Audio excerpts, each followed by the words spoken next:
The heavenly realm, a glorious beginning in the beginning. Heaven was a place of unimaginable beauty and order.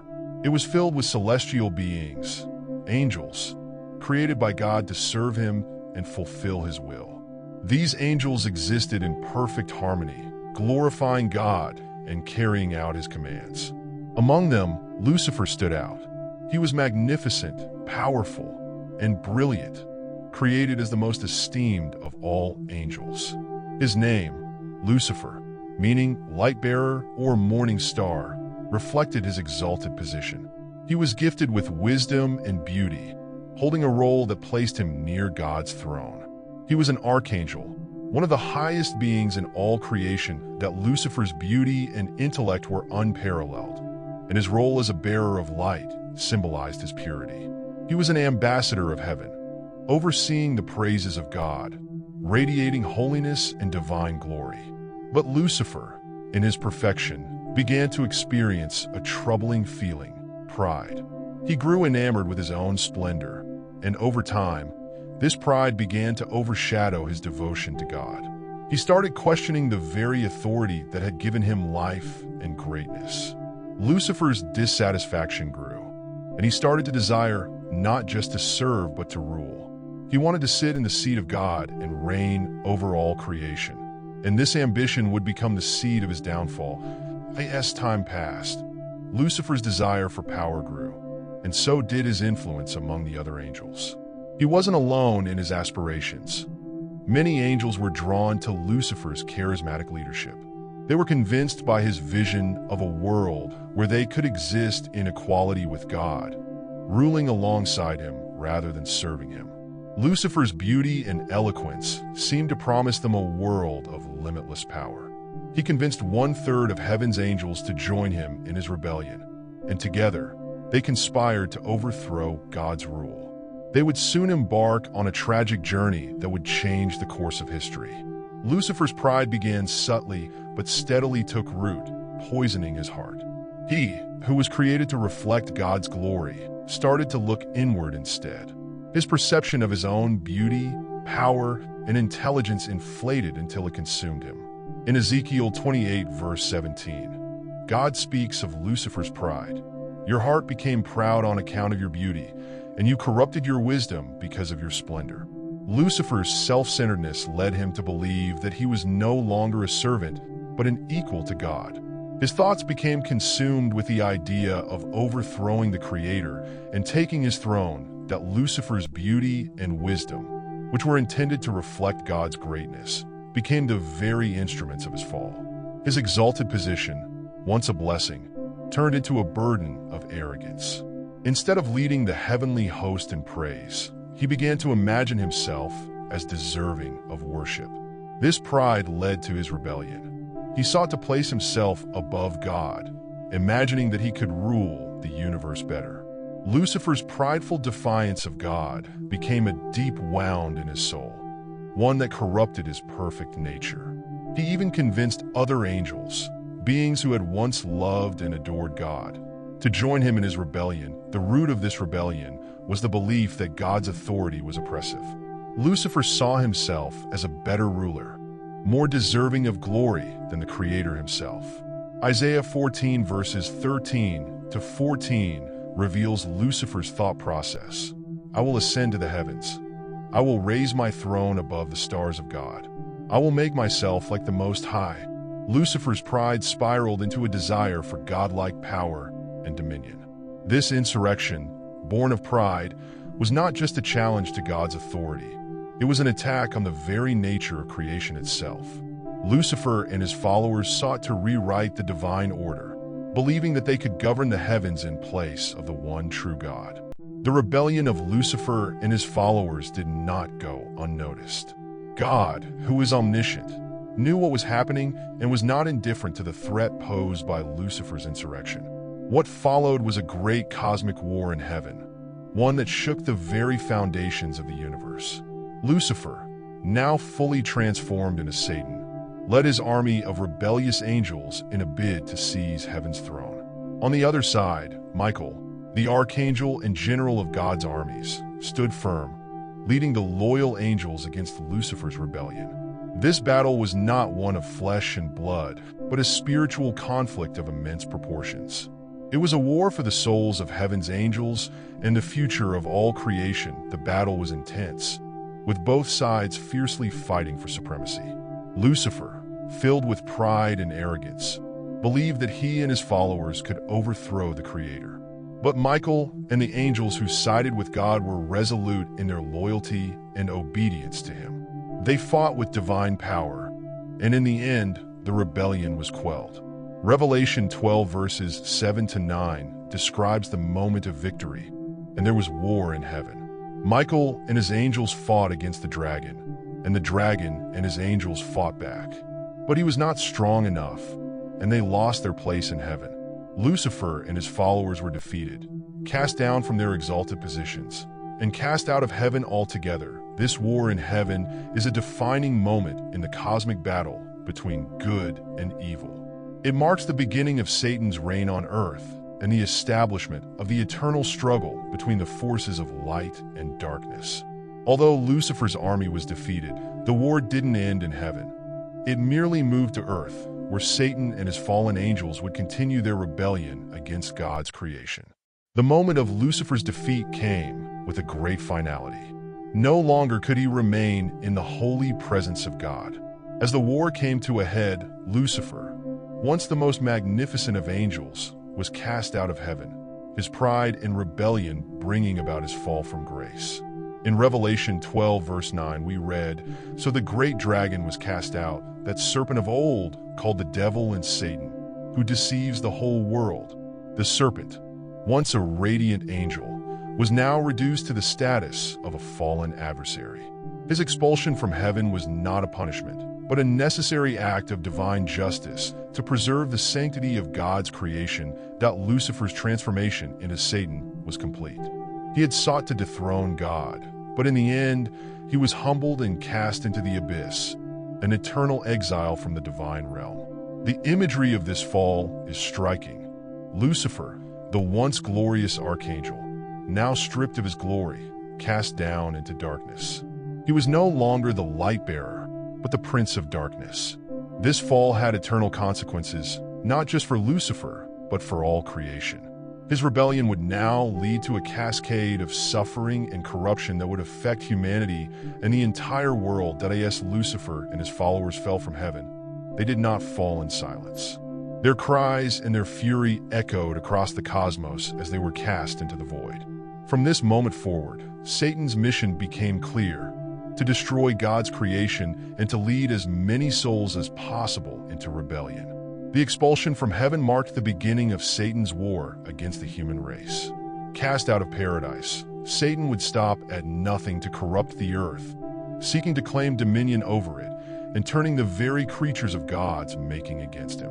Once glorious ministers of light, the angels who followed Lucifer in his rebellion were now transformed into demons, the servants of Satan. These angels were no longer agents of divine order, but rather the harbingers of chaos and destruction. Their rebellion had led to their corruption. Instead of fulfilling God's purposes, they now sought to subvert those very purposes. Their task became one of deception, temptation, and torment. They were driven by their hatred of God and their desire to undermine his creation at every opportunity. Before their fall, these angels had been created to minister to God and to help guide his creation. They were agents of divine law and messengers of hope. However, after their rebellion, their mission was twisted. They no longer served the Most High.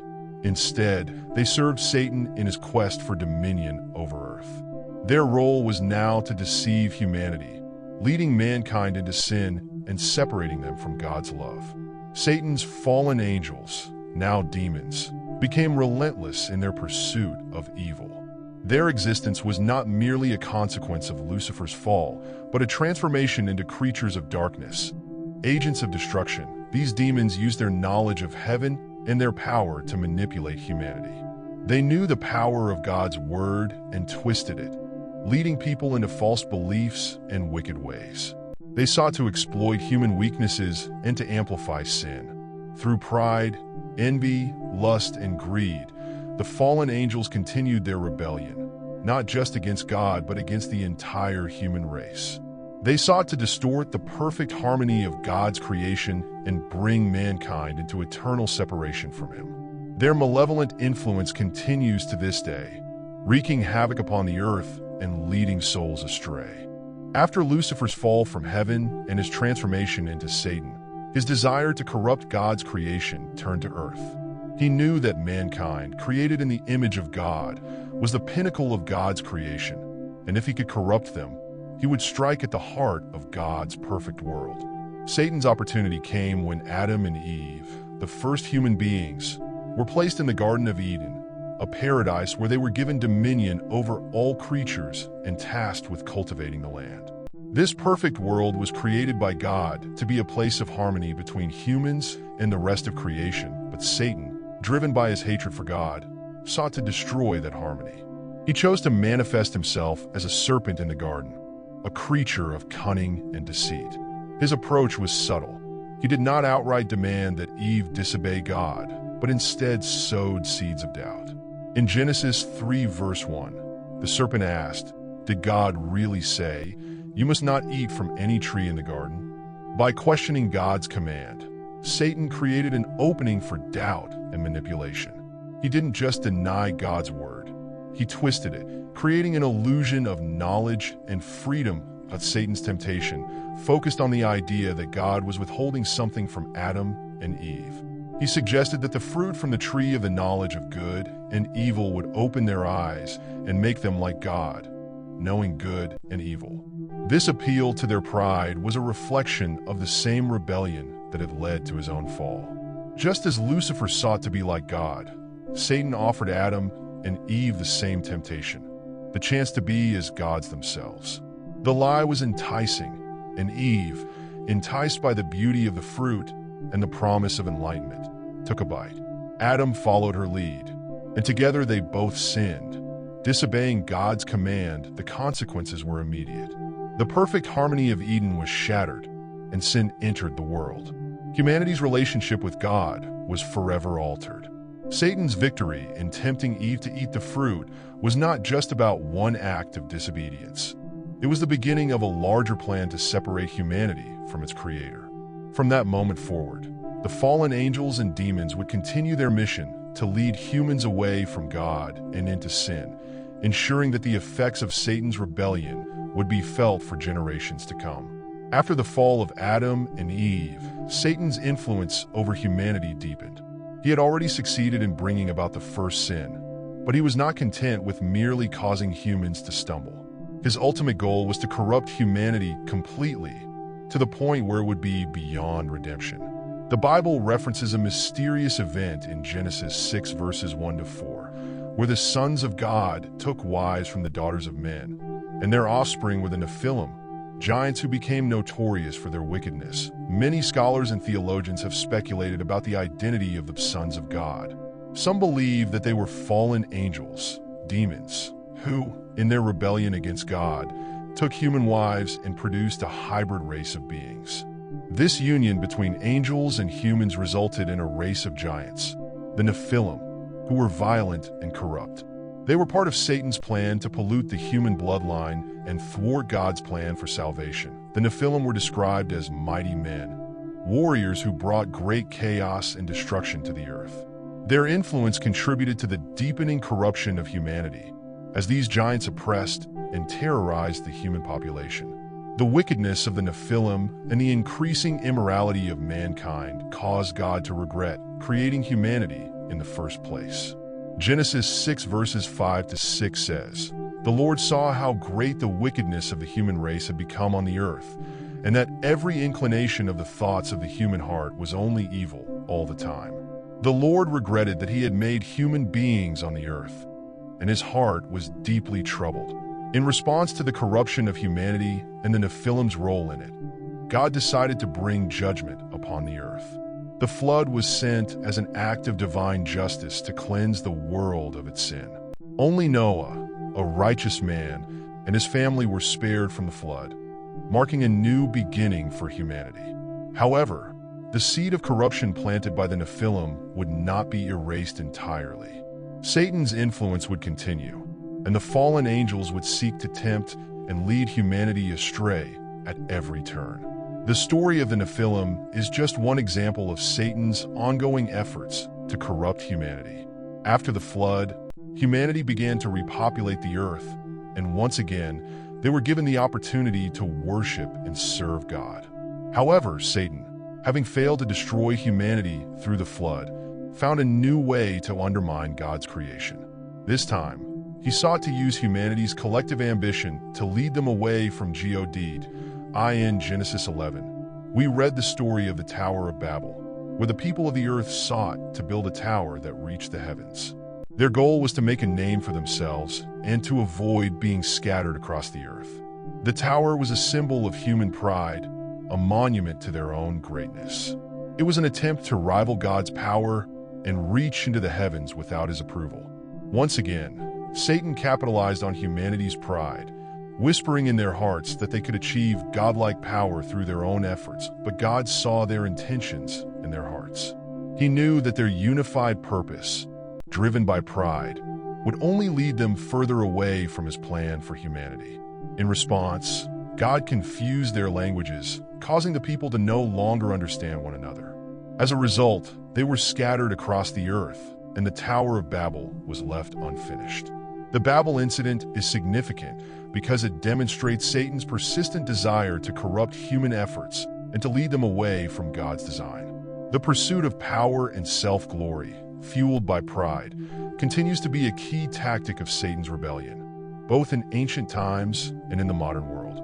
Throughout history, Satan's fallen angels continued to exert influence over human societies. After the Tower of Babel, as people were scattered across the earth, many cultures began to form their own systems of belief, often shaped by demonic influence. Fallen angels, who had been cast out of heaven, interacted with humans in various ways, leading them into idolatry and false worship. The ancient civilizations, such as Egypt, Mesopotamia, Greece, and Rome, all had their own pantheon of gods and myths, many of which bear striking similarities to the stories of angels and demons found in the Bible. In many instances, these gods were portrayed as powerful beings who interacted with humans, much like the fallen angels did.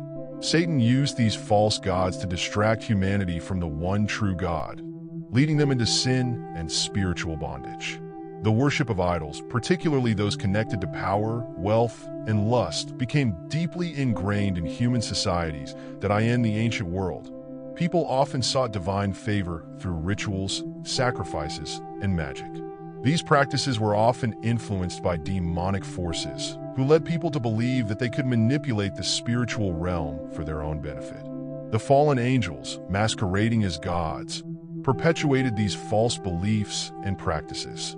They misled humanity into worshiping the creation rather than the Creator, and they planted the seeds of rebellion in every culture they touched. Satan's influence on ancient cultures set the stage for the spiritual battles that would continue throughout history.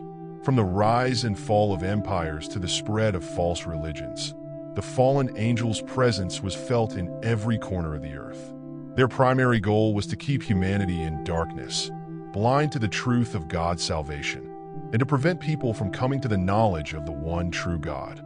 As history unfolds, the fallen angels continue their rebellion against God's creation, but a final, decisive battle is yet to come. Satan, despite his defeat in heaven and the setbacks he has encountered throughout human history, has not given up on his quest for power. The Bible speaks of a final confrontation between the forces of good and evil, a war that will culminate in the ultimate defeat of Satan and his angels.